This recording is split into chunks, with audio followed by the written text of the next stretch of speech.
ఏంటే చెల్లెలి పెళ్లి శుభలేక?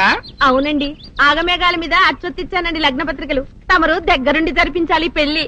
శుభం, తప్పకుండా జరిపిస్తా. ఇక అన్నట్టు పెళ్లి పనులకి ఎవరైనా మనుషులు తక్కువైతే చెప్పు, నా కొడుకు బుల్లిరాజు గారిని పంపిస్తా. చింతకాయం కాదు, మా ఇంటి నిండా బోల్డ్ మంది పనోళ్ళు పాలేర్లు. అసలే మాది ఇప్పుడు తొరల వంశం. వస్తానండి, అవతల బోల్డ్ మందికి వంచాలి లగ్న పత్రికలు. సెంతకాయలు అమ్ముకునేదానికి సిరిమాలత్యం పడితే సెంతకాయని చూసి సి వంకర టెంకరగా ఉంది, ఇదేం కాయా అని అడిగిందంట. అట్టుంది దీని కథ.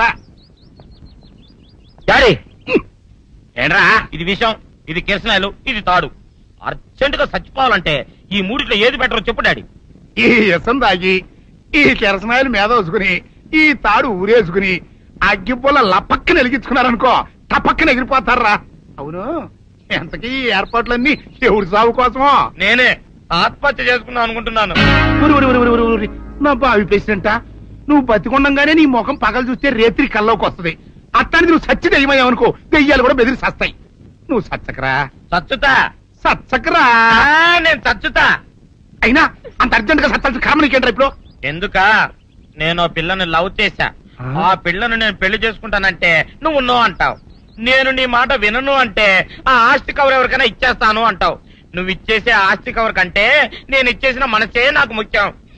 అందుకే నేను చచ్చుతా. అదే విషయం. ఓరు నా బొగ్గుకొండ, నువ్వు ప్రెసిడెంట్ అవడం నాకు కావాలి గాని పేడెత్తుకునే అమ్మాయిని తీసుకొచ్చి నానా నేను దీన్ని ప్రేమించాను అని చెప్పు, నేను చేయకపోతాను.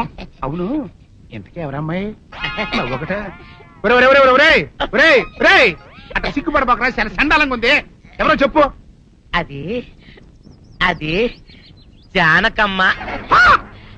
ఏంటి జానకమ్మ? అమ్మా, నీ గని పిచ్చిగా నెక్కిందంట్రా. నా వయసు ఆవిడ్ని నువ్వు ప్రేమించట్లేట్రా. జానకమ్మ కాదు డాడీ, ఆవిడ మనవరాలు సౌందర్యను ఆవిడ మనవరాలా? నా ఎదుకల్లో నా బొగ్గుకొండ కదే. రే, జానకమ్మ గారితో ఇయ్యమందడం అంటే నేను మాత్రం కాదంటనే చెప్పు. వెంటనే వెళ్ళి వాళ్ళతో మాట్లాడి ఆ ముఖరథం పెట్టించుకొస్తా. అబ్బా, కింద ఒత్తులు తీసేసి ప్రాణాలు తీసేస్తున్నావు డాడీ. ముఖరథం కాదు డాడీ, ముహూర్తము. ముహూర్తము అదేలే వా, ముఖరథము అదే పెట్టించుకొస్తా. డాడీ, నేను ఇంకో డాడీ కాకుండా నీకే పుట్టినందుకు నాకు పిచ్చి హ్యాపీగా ఉంది డాడీ. ఆనందమానందమాయనే ఈ అందగాడు పెళ్లి కొడుకాయనే. తాతబ్బాయి గారు, ఈ శుభ సమయంలో మీకు విషయం చెప్పాలండి. మా బుల్లిరాజు గారు పుట్టినప్పుడు నా గురించి డాడీ చెప్పు చెప్పు. మా బుల్లిరాజు గారు పుట్టినప్పుడు మా ఆవిడికి పురుడు పోసిన మంత్రసాని ఈయన్ని చూసి పుట్టింది పంది పిల్లేమో అనుకుని అని అడిచి ముడిచిపోయిందండి. డాడీ ఇప్పుడు ఎవరినెందుకు?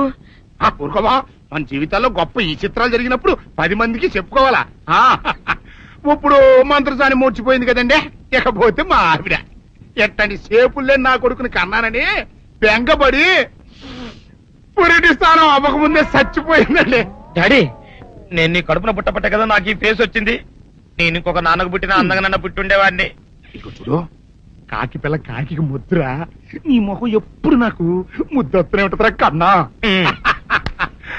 ఇకపోతే మా ఆవిడ చచ్చిపోయింది కదండి. ఈయన్ని ఎత్తుకోవడానికి వచ్చిన పని పిల్లలండి ఈయన చూసి దడుచుకుని పరుగో పారిపోయేవారండి. అసలు ఈడికి ఈ జన్మలో పెళ్ళవుద్దా అని నేను ఈ ఆడవని రోజు లేదనుకోండి. అట్లాంటిది మా బుల్లిరాజు గారికి మీ అమ్మాయితో పెళ్లి కుదరటం నిజంగా మా అదృష్టం కదండి. ఎంత మాట, మీలాంటి వారితో వీయమంతరం మా అదృష్టం. అలాగే అంత మాట్లాడతారు. పొంతులు గారు మొకరదం పెట్టేయండి. అయ్యా, ఈనాటికి సరిగ్గా 4వ రోజుకు ఓ మంచి దివ్యమైన ముహూర్తం ఉంది. అయితే అదే కాయ చేసేయండి. ఏం డాడీ? అట్లాగే ఏమనే, మా ఓడికి పెళ్లి ఖాయం అయితే మా నూరు దేవాలయంలో దేవుడికి అభిషేకం చేయిస్తానని మొక్కుకున్నానంటే ఆ అభిషేకం ఇలా జరిపిస్తున్నాను. మీరందరూ పెళ్లి కూతురు తీసుకుని తప్పకుండా రావాలి. అమ్మో జానకమ్మ, నువ్వు కూడా తప్పకుండా రావాలి. ఎంత మాట, తప్పకుండా వస్తాను. అట్లాగేనమ్మా, వస్తామండి. వస్తానండి. మంచిది.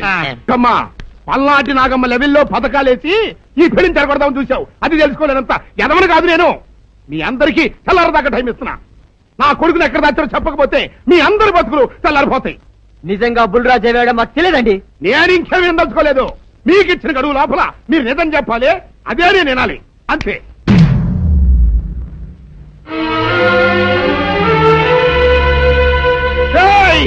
గడువు దాటిపోయిందిరా, మిమ్మల్ని అందరినీ చంపేస్తా. నిజం చెప్పండి. బాబు గారు బుల్రాజు గారిని ఎవరో చంపేసి చెరువులో పడేసి